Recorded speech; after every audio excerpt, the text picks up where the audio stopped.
بسم اللہ الرحمن الرحیم۔ السلام علیکم۔ آج سے چند ہفتوں قبل گورنر پنجاب سردار سلیم حیدر خان نے اسکولوں کی نجکاری کے معاملے پر ایک اہم بیان دیا تھا اور کہا تھا کہ اسکولوں کو ٹھیکے پر دیا جانا تشویشناک بات ہے اور میں پنجاب کے سرکاری اسکولوں کو پبلک پرائیویٹ پارٹنرشپ کے تحت دینے کی کھلم کھلا مخالفت کرتا ہوں اور میں بالکل بھی اس نجکاری کے حق میں نہیں ہوں، جس کا رد عمل دیتے ہوئے وزیر اطلاعات پنجاب عظمہ بخاری نے کہا کہ گورنر پنجاب کا انتظامی معاملات سے کوئی لینا دینا نہیں۔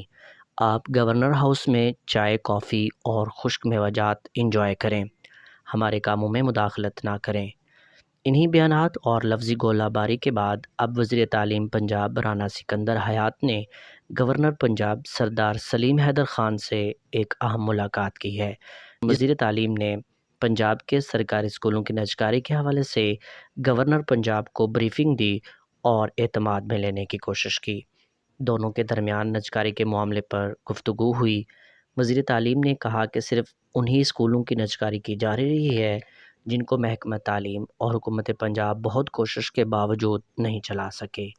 اب وہی اسکول پبلک پرائیویٹ پارٹنرشپ کے ذریعے چلانے کا تجربہ کیا جا رہا ہے۔ قوی امید ہے کہ پڑھے لکھے نوجوان لڑکے لڑکیاں اپنی بھرپور صلاحیتوں کا استعمال کرتے ہوئے ان اسکولوں کو کامیابی سے چلا سکیں گے۔